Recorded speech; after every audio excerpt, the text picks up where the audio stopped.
शहबाज साहब, आप जब चीफ मिनिस्टर थे तो आपने विकीलीक्स के मुताबिक आपने राब्ता किया था अलकायदा के साथ कि हमारी पंजाब हुकूमत ने अटैक न कीजिए। ये विकीलीक्स में आया था।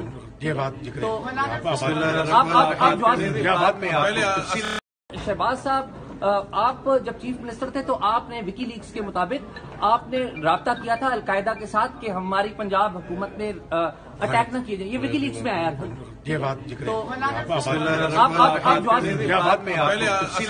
शहबाज साहब, आप जब चीफ मिनिस्टर थे तो आपने विकीलीक्स के मुताबिक आपने राब्ता किया था अलकायदा के साथ कि हमारी पंजाब हुकूमत ने अटैक न कीजिए। ये विकीलीक्स में आया था।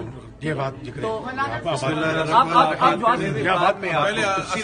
शहबाज साहब, आप जब चीफ मिनिस्टर थे तो आपने विकीलीक्स के मुताबिक आपने राब्ता किया था अलकायदा के साथ कि हमारी पंजाब हुकूमत ने अटैक न कीजिए। ये विकीलीक्स में आया था।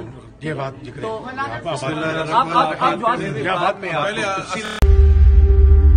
अब पहली गवर्नमेंट है जिसने चीनी के ऊपर इंक्वायरी की। ये आप देख लेंगे कि ये जो हमने इस तजर्बे से सीखा है, इंशाल्लाह आप देख लेंगे कि इसके बाद हम ये नहीं होने देंगे।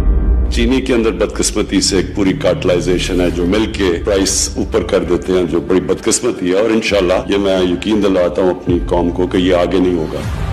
हमें सब चीजें पता चल गई हैं और इंशाल्लाह ये भी मैं आज अपनी कौम के सामने कहता हूं कि जो अब हम प्लान लेके आ रहे हैं, आगे आपको इस तरह महंगी चीनी नहीं मिलेगी।